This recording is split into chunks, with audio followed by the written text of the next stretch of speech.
ਜਿਹੜੀ ਕਕਾਰ ਪਾ ਕੇ ਕਕਾਰਾਂ ਦੀ ਬੇਅਦਬੀ ਕਰ ਰਹੇ ਹੋ, ਇਹਦਾ ਜ਼ਿੰਮੇਵਾਰ ਕੌਣ ਆ? ਜਿਨ੍ਹਾਂ ਨੇ ਅੰਮ੍ਰਿਤ ਛਕਾਇਆ ਡੇਰੇਦਾਰਾਂ ਨੇ, ਜਾਂ ਢੋਲਕੀਆਂ ਛਾਣਿਆਂ ਖੜਕਾਉਣ ਵਾਲੇ ਜਿਹੜੇ ਅੰਮ੍ਰਿਤ ਛਕਾਉਂਦੇ ਆ ਬਿਨਾਂ ਬਾਣੀ ਸਮਝਾਉਣ ਤੋਂ, ਬਿਨਾਂ ਗੁਰੂ ਦੀ ਬਾਣੀ ਪੜ੍ਹਨ ਤੋਂ ਜਿਹੜੇ ਅੰਮ੍ਰਿਤ ਛਕਾਉਂਦੇ ਆ, ਉਹਨਾਂ ਦਾ ਜ਼ਿੰਮੇਵਾਰ ਕੌਣ ਆ? ਸੁਣੋ ਧਿਆਨ ਦੇ ਨਾਲ, ਆ ਜਿਹੜਾ ਹੋ ਰਿਹਾ ਇਹ ਗੁਰੂ ਦੀ ਬਾਣੀ ਤੇ ਗੁਰੂ ਦੇ ਕਕਾਰਾਂ ਦੀ ਬੇਅਦਬੀ ਨਹੀਂ ਤਾਂ ਹੋਰ ਕੀ ਆ? ਦੱਸਿਓ ਮੈਨੂੰ।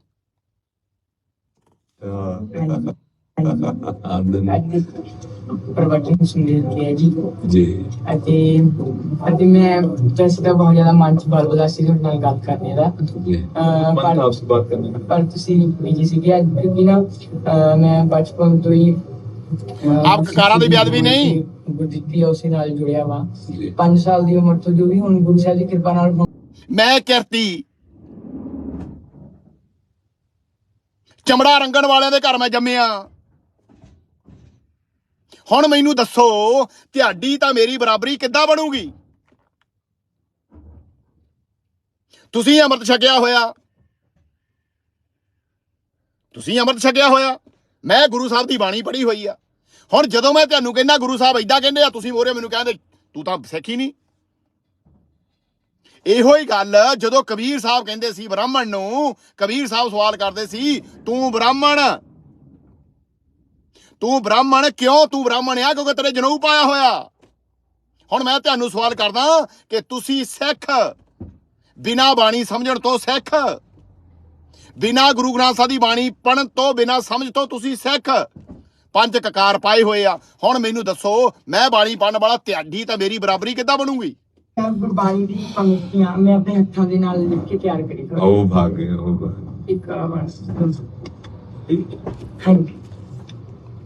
हाँ, ये आपने अच्छा किया, हिंदी में लिखा।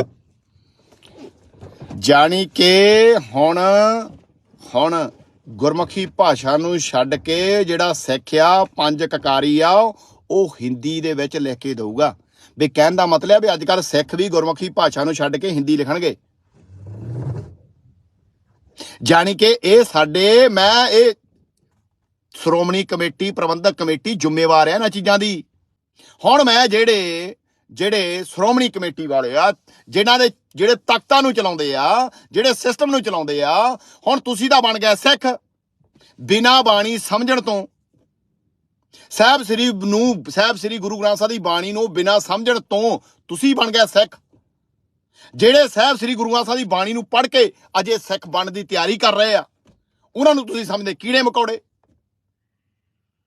ਹੁਣ ਮੇਰਾ ਸਵਾਲ ਆ, ਜੋ ਕਬੀਰ ਸਾਹਿਬ ਨੇ ਬ੍ਰਾਹਮਣ ਨੂੰ ਸਵਾਲ ਕੀਤਾ, ਪੰਡਤ ਨੂੰ ਸਵਾਲ ਕੀਤਾ, ਇਹੋ ਹੀ ਸਵਾਲ ਮੇਰਾ ਤੁਹਾਨੂੰ ਤਖਤ ਚਲਾਉਣ ਵਾਲਿਓ, ਗੁਰੂ ਸਾਹਿਬ ਦੀ ਬਾਣੀ ਤੇ ਭੇਟਾ ਲੈਣ ਵਾਲਿਓ, ਗੁਰੂ ਗ੍ਰੰਥ ਸਾਹਿਬ ਦੀ ਬਾਣੀ ਤੇ ਰਮਾਲੇ ਚੜਾਉਣ ਵਾਲਿਓ, ਬਿਨਾਂ ਬਾਣੀ ਸਮਝਾਉਣ ਤੋਂ, ਬਿਨਾਂ ਬਾਣੀ ਦੀ ਕਸਵੱਟੀ ਲਾਉਣ ਤੋਂ ਅੰਮ੍ਰਿਤ ਛਕਾਉਣ ਵਾਲਿਓ, ਮੇਰਾ ਤੁਹਾਨੂੰ ਸਵਾਲ ਆ। ਕਬੀਰ ਸਾਹਿਬ ਵਾਲਾ ਸੇਮ ਸਵਾਲ ਮੈਂ ਕਰਦਾ ਤੁਹਾਨੂੰ। ਮੈਂ ਕਿਰਤੀ ਚਮੜਾ ਰੰਗਣ ਵਾਲਿਆਂ ਦੇ ਘਰ ਮੈਂ ਜੰਮਿਆ। ਹੁਣ ਮੈਨੂੰ ਦੱਸੋ, ਤੁਹਾਡੀ ਤਾਂ ਮੇਰੀ ਬਰਾਬਰੀ ਕਿੱਦਾਂ ਬਣੂਗੀ? ਤੁਸੀਂ ਅੰਮ੍ਰਿਤ ਛਕਿਆ ਹੋਇਆ, ਮੈਂ ਗੁਰੂ ਸਾਹਿਬ ਦੀ ਬਾਣੀ ਪੜ੍ਹੀ ਹੋਈ ਆ। ਹੁਣ ਜਦੋਂ ਮੈਂ ਤੁਹਾਨੂੰ ਕਹਿੰਦਾ ਗੁਰੂ ਸਾਹਿਬ ਏਦਾਂ ਕਹਿੰਦੇ ਆ, ਤੁਸੀਂ ਮੋਰੇ ਮੈਨੂੰ ਕਹਿੰਦੇ ਤੂੰ ਤਾਂ ਸਿੱਖ ਹੀ ਨਹੀਂ। ਇਹੋ ਹੀ ਗੱਲ ਜਦੋਂ ਕਬੀਰ ਸਾਹਿਬ ਕਹਿੰਦੇ ਸੀ ਬ੍ਰਾਹਮਣ ਨੂੰ, ਕਬੀਰ ਸਾਹਿਬ ਸਵਾਲ ਕਰਦੇ ਸੀ, ਤੂੰ ਬ੍ਰਾਹਮਣ ਕਿਉਂ? ਤੂੰ ਬ੍ਰਾਹਮਣ ਆ ਕਿਉਂਕਿ ਤੇਰੇ ਜਨੇਊ ਪਾਇਆ ਹੋਇਆ। ਹੁਣ ਮੈਂ ਤੁਹਾਨੂੰ ਸਵਾਲ ਕਰਦਾ ਕਿ ਤੁਸੀਂ ਸਿੱਖ, ਬਿਨਾਂ ਬਾਣੀ ਸਮਝਣ ਤੋਂ ਸਿੱਖ, ਬਿਨਾਂ ਗੁਰੂ ਗ੍ਰੰਥ ਸਾਹਿਬ ਦੀ ਬਾਣੀ ਪੜ੍ਹਨ ਤੋਂ, ਬਿਨਾਂ ਸਮਝ ਤੋਂ ਤੁਸੀਂ ਸਿੱਖ, 5 ਕਕਾਰ ਪਾਏ ਹੋਏ ਆ। ਹੁਣ ਮੈਨੂੰ ਦੱਸੋ, ਮੈਂ ਬਾਣੀ ਪੜ੍ਹਨ ਵਾਲਾ, ਤੁਹਾਡੀ ਤਾਂ ਮੇਰੀ ਬਰਾਬਰੀ ਕਿੱਦਾਂ ਬਣੂਗੀ? ਕਬੀਰ ਪੰਥੀਆਂ ਦੀ ਤੁਹਾਡੇ ਬਰਾਬਰੀ ਕਿੱਦਾਂ ਬਣੂਗੀ? ਤੁਹਾਡੇ ਬਰਾਬਰ ਕਿੱਦਾਂ ਹੋਣਗੇ? ਕਿਉਂਕਿ ਤੁਸੀਂ ਸਿੱਖ ਆ। ਅਸੀਂ ਸਾਹਿਬ ਸ੍ਰੀ ਗੁਰੂ ਗ੍ਰੰਥ ਸਾਹਿਬ ਦੀ ਬਾਣੀ ਦੇ ਸਿੱਖ ਆ, ਤੁਸੀਂ 5 ਕਕਾਰਾਂ ਦੇ ਸਿੱਖ ਆ। ਹੁਣ ਇਹਨਾਂ ਦੀ ਕਿੱਦਾਂ ਬਰਾਬਰੀ ਬਣੂਗੀ? ਜੇ ਬ੍ਰਾਹਮਣ ਨੂੰ ਸਵਾਲ ਕਰ ਸਕਦੇ ਕਬੀਰ ਸਾਹਿਬ, ਤੇ ਅਸੀਂ ਗੁਰੂ ਸਾਹਿਬ ਦੀ ਬਾਣੀ ਪੜ੍ਹ ਕੇ ਤੁਹਾਨੂੰ ਪੁੱਛ ਨਹੀਂ ਸਕਦੇ ਵੀ ਤੁਹਾਡੀ ਤਾਂ ਸਾਡੀ ਬਰਾਬਰੀ ਕਿੱਦਾਂ ਬਣੂਗੀ?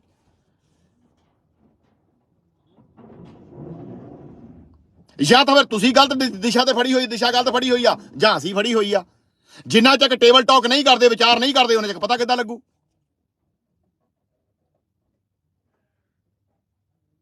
ਤੂੰ ਬ੍ਰਾਹਮਣ, ਮੈਂ ਕਾਸਿਕ ਜੁਲਾਹਾ, ਮੋਹੇ ਤੋਹੇ ਬਰਾਬਰੀ कैसे बने? ਬ੍ਰਾਹਮਣ ਸਾਹਿਬ ਜਵਾਬ ਦਿਓ, ਤੇਰੀ ਤਾਂ ਮੇਰੀ ਬਰਾਬਰੀ ਕਿੱਦਾਂ ਬਣੂਗੀ? ਕਿਉਂਕਿ ਤੂੰ ਤਾਂ ਸਾਨੂੰ ਨੀਚ ਬਣਾਇਆ ਹੋਇਆ। ਗਿਆਨ ਸਾਡੇ ਕੋਲ ਵੀ ਹੈਗਾ, ਗਿਆਨ ਤੇ ਕੋਲ ਵੀ ਹੈਗਾ, ਪਰ ਤੂੰ ਜਨੇਊ ਪਾ ਕੇ ਕਹਿੰਦਾ ਮੈਂ ਉੱਪਰ, ਅਸੀਂ ਕਿਰਤ ਕਰਕੇ ਕਹਿੰਦੇ ਉੱਪਰ। ਬਹਿ ਕੇ ਸਾਡੇ ਨਾਲ ਸਵਾਲ ਕਰ, ਤੂੰ ਸੱਚਾ ਜਾਂ ਅਸੀਂ ਸੱਚੇ? ਮੇਰਾ ਹੁਣ ਸਵਾਲ ਜਿਹੜਾ ਆ, ਮੇਰਾ ਸਵਾਲ ਕਬੀਰ ਸਾਹਿਬ ਜੀ, ਮੇਰੇ ਸਤਿਗੁਰ ਜੀ ਵਾਲਾ ਸੇਮ ਸਵਾਲ ਤਖਤਾਂ ਦੇ ਜਥੇਦਾਰਾਂ ਨੂੰ, ਵੇ ਤੁਹਾਡੀ ਬਾਣੀ, ਅਸੀਂ ਬਾਣੀ ਪੜ੍ਹਨ ਵਾਲੇ ਲੋਕ, ਕਿਰਤ ਕਰਨ ਵਾਲੇ ਲੋਕ, ਗੁਰੂ ਸਾਹਿਬ ਦੀ ਇੱਕ ਇੱਕ ਗੱਲ ਸਮਝਣ ਵਾਲੇ ਲੋਕ, ਲੇਕਿਨ ਅਸੀਂ ਅਜੇ ਦਸ਼ਮੇਸ਼ ਪਿਤਾ ਦਿੱਤਾ ਹੋਇਆ ਅੰਮ੍ਰਿਤ ਤਾਂ ਨਹੀਂ ਛਕ ਰਹੇ, ਅਜੇ ਉਹਦੀ ਦਾਤ ਤਾਂ ਨਹੀਂ ਛਕ ਰਹੇ ਕਿ ਕਿਤੇ ਸਾਡੇ ਤੋਂ ਭੁੱਲ ਨਾ ਹੋ ਜਵੇ। ਜਿਹੜੀ ਤੁਸੀਂ ਅੰਮ੍ਰਿਤ ਛਕ ਕੇ ਬੇਅਦਬੀ ਕਰਦੇ ਹੋ, ਜਿਹੜੀ ਬੇਅਦਬੀ ਕਰਦੇ ਹੋ ਤੁਸੀਂ ਅੰਮ੍ਰਿਤ ਛਕ ਕੇ, ਉਹ ਕਿੱਦਾਂ, ਕੌਣ ਸਮਝੂਗਾ? ਕੌਣ ਸਮਝੂਗਾ? ਜਿਹੜੇ ਤੁਸੀਂ ਬਿਨਾਂ ਢੋਲਕੀਆਂ ਛਾਣੇ ਖੜਕਾ ਕੇ ਤੁਸੀਂ ਅੰਮ੍ਰਿਤ ਛਕਾਈ ਜਾਂਦੇ ਹੋ। ਮੈਂ ਤੁਹਾਨੂੰ ਸਵਾਲ ਕਰਦਾ ਆ, ਮੈਂ ਤੁਹਾਨੂੰ ਦਿਖਾਉਣਾ, ਧਿਆਨ ਕਰਿਓ। ਹੁਣ ਜਿਹੜੇ ਤੁਸੀਂ ਕਕਾਰ ਪਾ ਕੇ ਕਕਾਰਾਂ ਦੀ ਬੇਅਦਬੀ ਕਰ ਰਹੇ ਹੋ, ਜਿਹੜੀ ਕਕਾਰ ਪਾ ਕੇ ਕਕਾਰਾਂ ਦੀ ਬੇਅਦਬੀ ਕਰ ਰਹੇ ਹੋ, ਇਹਦਾ ਜ਼ਿੰਮੇਵਾਰ ਕੌਣ ਆ? ਜਿਨ੍ਹਾਂ ਨੇ ਅੰਮ੍ਰਿਤ ਛਕਾਇਆ ਡੇਰੇਦਾਰਾਂ ਨੇ, ਜਾਂ ਢੋਲਕੀਆਂ ਛਾਣਿਆਂ ਖੜਕਾਉਣ ਵਾਲੇ ਜਿਹੜੇ ਅੰਮ੍ਰਿਤ ਛਕਾਉਂਦੇ ਆ ਬਿਨਾਂ ਬਾਣੀ ਸਮਝਾਉਣ ਤੋਂ, ਬਿਨਾਂ ਗੁਰੂ ਦੀ ਬਾਣੀ ਪੜ੍ਹਨ ਤੋਂ ਜਿਹੜੇ ਅੰਮ੍ਰਿਤ ਛਕਾਉਂਦੇ ਆ, ਉਹਨਾਂ ਦਾ ਜ਼ਿੰਮੇਵਾਰ ਕੌਣ ਆ? ਸੁਣੋ ਧਿਆਨ ਦੇ ਨਾਲ, ਆ ਜਿਹੜਾ ਹੋ ਰਿਹਾ ਇਹ ਗੁਰੂ ਦੀ ਬਾਣੀ ਤੇ ਗੁਰੂ ਦੇ ਕਕਾਰਾਂ ਦੀ ਬੇਅਦਬੀ ਨਹੀਂ ਤਾਂ ਹੋਰ ਕੀ ਆ? ਦੱਸਿਓ ਮੈਨੂੰ।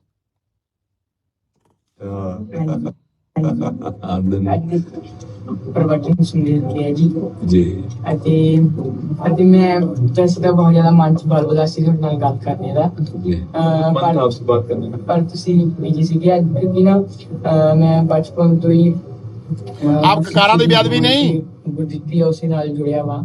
5 ਸਾਲ ਦੀ ਉਮਰ ਤੋਂ ਜੋ ਵੀ ਹੁਣ ਗੁਰੂ ਸਾਹਿਬ ਦੀ ਕਿਰਪਾ ਨਾਲ ਹੁਣ ਤੱਕ ਮੇਰੇ ਅਨੁਭਵ ਹੋਏ, ਮੈਨੂੰ ਆਪਣੇ ਜੀਵਨ ਦੇ ਵਿੱਚ ਜੋ ਵੀ ਮਤਲਬ ਜੀ ਪਾਤਸ਼ਾਹ ਦੀ ਕਿਰਪਾ ਨਾਲ। ਆ ਕੌਣ ਜਵਾਬ ਦਊਗਾ ਇਹਦਾ? ਸਾਨੂੰ ਦੱਸਣੀ ਸੀ ਵੀ ਇੱਥੇ ਤੋਂ ਹੋਰ ਵੀ ਲਿਆ ਸੀਗਾ, ਪਰ ਚਲੋ ਅੱਜ ਮਾਰੇ ਸਵਾਬ ਨਹੀਂ ਪੜ੍ਹ ਪਾਇਆ। आज ऐसा सौभाग्य। हाँ, बस आपके ऊपर बहुत कृपा है, मतलब अनिर्वचनीय कृपा है। इस नवीन अवस्था से जो भगवत मार्ग में लगता है और अपनी इंद्रियों को विषयों में ना जाने दे, तो बहुत जल्दी सिद्धि प्राप्त हो जाए। सिद्धि का मतलब है साहब में मगन हो जाना, अपने ईश्वर में, अपने परमेश्वर में, अपने गुरु की वाणी में आचरण युक्त हो जाना। कभी गलती बस मत करना, जो गुरु वाणी के विरोध वाली बातें हैं वो कभी जीवन में मत उतारना। तो जो गुरु ग्रंथ साहब का प्रभाव है ना, बहुत जल्दी जो बाल्यावस्था से भगवान में लगता है उस पर भगवान बहुत प्रसन्न होते हैं, क्योंकि वो निर्विषय होके चलता है ना। जैसे गृहस्थी में गए तो भोगों को भोगा, फिर भगवान में चले, अच्छा है, प्रणाम योग्य है। पर जिसने बच्चापन से भगवान की तरफ, प्रभु की तरफ लगा ना, बहुत अहोभाग्य, अहोभाग्य। आपका स्वागत है। लाओ इनको चुनरी उड़ाओ और माला पहना, हाथ दे दे, ਇਹ ਬਿਨਾ ਬਾਣੀ ਸਮਝਣ ਤੋਂ, ਬਿਨਾ ਬਾਣੀ ਸਮਝਾਉਣ ਤੋਂ ਅੰਮ੍ਰਿਤ ਛਕਾਏ ਹੋਏ ਤੁਸੀਂ ਬਾਜੇ ਵਜਾ ਕੇ, ਢੋਲਕੀਆਂ ਛਣੇ ਖੜਕਾ ਕੇ ਸਾਡੇ ਅੱਜ ਹਾਲਾਤ ਆ। ਮੈਂ ਬਚਪਨ ਤੋਂ ਹੀ ਮੇਰੇ ਮਾਤਾ ਜੀ ਨੇ ਨਾ ਮੈਨੂੰ ਛੋਟੇ ਹੁੰਦੇ ਸੀਗੇ ਕ੍ਰਿਸ਼ਨ ਗੁਰਬਾਣੀ ਦੀ ਪੰਕਤੀਆਂ ਮੈਂ ਆਪਣੇ ਹੱਥਾਂ ਦੇ ਨਾਲ ਲਿਖ ਕੇ ਤਿਆਰ ਕਰੀ। अहोभाग्य, अहोभाग्य। ਇੱਕ ਹਾਂਜੀ हाँ, ये आपने अच्छा किया, हिंदी में लिखा। ਜਾਣੀ ਕਿ ਹੁਣ ਗੁਰਮੁਖੀ ਭਾਸ਼ਾ ਨੂੰ ਛੱਡ ਕੇ ਜਿਹੜਾ ਸਿੱਖ ਆ, 5 ਕਕਾਰੀ ਆ, ਉਹ ਹਿੰਦੀ ਦੇ ਵਿੱਚ ਲਿਖ ਕੇ ਦਊਗਾ। ਵੀ ਕਹਿਣ ਦਾ ਮਤਲਬ ਵੀ ਅੱਜ ਕੱਲ੍ਹ ਸਿੱਖ ਵੀ ਗੁਰਮੁਖੀ ਭਾਸ਼ਾ ਨੂੰ ਛੱਡ ਕੇ ਹਿੰਦੀ ਲਿਖਣਗੇ। ਜਾਣੀ ਕਿ ਇਹ ਇਹ ਸ਼੍ਰੋਮਣੀ ਕਮੇਟੀ, ਪ੍ਰਬੰਧਕ ਕਮੇਟੀ ਜ਼ਿੰਮੇਵਾਰ ਹੈ ਇਹਨਾਂ ਚੀਜ਼ਾਂ ਦੀ।